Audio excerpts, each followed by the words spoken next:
ঐতিহাসিক বিধানসভা বুলিয়ে আমি ক'ব লাগিব কাৰণ এইবাৰৰ বিধানসভাত কেইবাখনো গুৰুত্বপূৰ্ণ বিধেয়ক আমি খুব ধুনীয়াকৈ পাছ কৰিবলৈ সক্ষম হ'লোঁ। বিশেষকৈ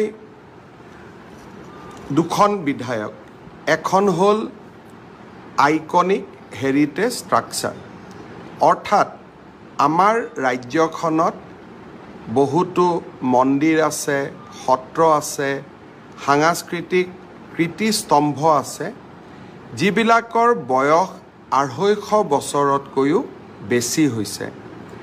এতিয়া অসম চৰকাৰে এটা অধিকাৰ লাভ কৰিব যে যিকোনো ৰাইজে যেতিয়া আবেদন কৰিব যে মোৰ অঞ্চলৰ সত্ৰখন বা মোৰ অঞ্চলৰ নামঘৰটো বা মোৰ অঞ্চলৰ ঐতিহাসিক কীৰ্তিস্তম্ভ ৰংঘৰ, চৰাইদেউ মৈদাম এইসমূহ 250 বছৰ পুৰণা, গতিকে বিধানসভাত পাছ কৰা আইনখন মোৰ অঞ্চলতো প্ৰযোজ্য হ'ব লাগে।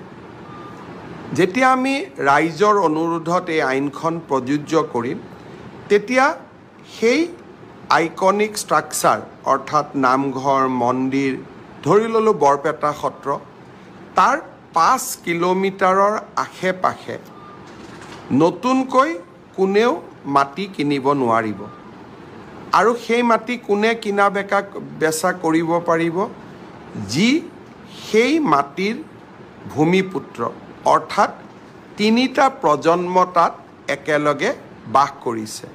3টা প্ৰজন্ম মানে প্ৰায় 75 বছৰ, অৰ্থাৎ যিটো পৰিয়াল 75 বছৰ পুৰণি, সেই পৰিয়ালটোহে তাত নতুনকৈ মাটি বাৰী কিনা বেচা কৰিব পাৰিব। ইয়াৰ অৰ্থ কি? ধৰি লোৱা হ'ল, আপোনালোকে জানে যে বৰ্তমান বৰদোৱা সত্ৰৰ চাৰিওফালে নতুন নতুন মানুহ আহিব ধৰিছে। এনেকুৱা মানুহ আহিছে যি মহাপুৰুষ শ্ৰীমন্ত শংকৰদেৱৰ নৱবৈষ্ণৱ ধৰ্মক নামানে, ভক্তিও নকৰে, শ্ৰদ্ধাও নকৰে। মাটিৰ বেছিকৈ মূল্য দি লাহে লাহে যদি সত্ৰৰ গেটখনলৈকে তেওঁলোক আহি পায়, তেতিয়াহ'লে আমাৰ সভ্যতা সংস্কৃতি কেনেকৈ জীয়াই থাকিব? এতিয়া অন্তত এই আইনখনৰ যিটো শক্তিশালী ধাৰা, এই ধাৰাৰ অধীনত আমি 5 কিলোমিটাৰ ব্যাসাৰ্ধ আমি অকল যি পৰিয়াল 75 বছৰ ধৰি তাত বাস কৰিছে তেওঁলোকৰ কাৰণে আমি ৰাখি থ'ব পাৰিম, নতুন মানুহ তাত সোমাব নোৱাৰিব। তৎকালীনভাৱে চৰকাৰে বৰপেটা, বৰদোৱা এই 2টা অঞ্চলক এই আইনৰ অধীনত আনিব বিচাৰিছে।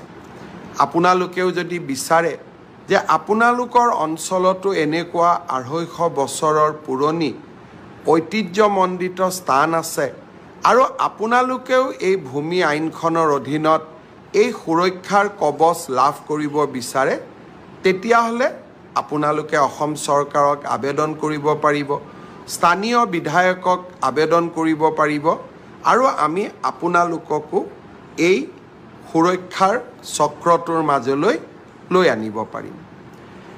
ইয়াৰ পিছত আন এখন বিধেয়ক সদনত এইবাৰ গৃহীত হ'ল।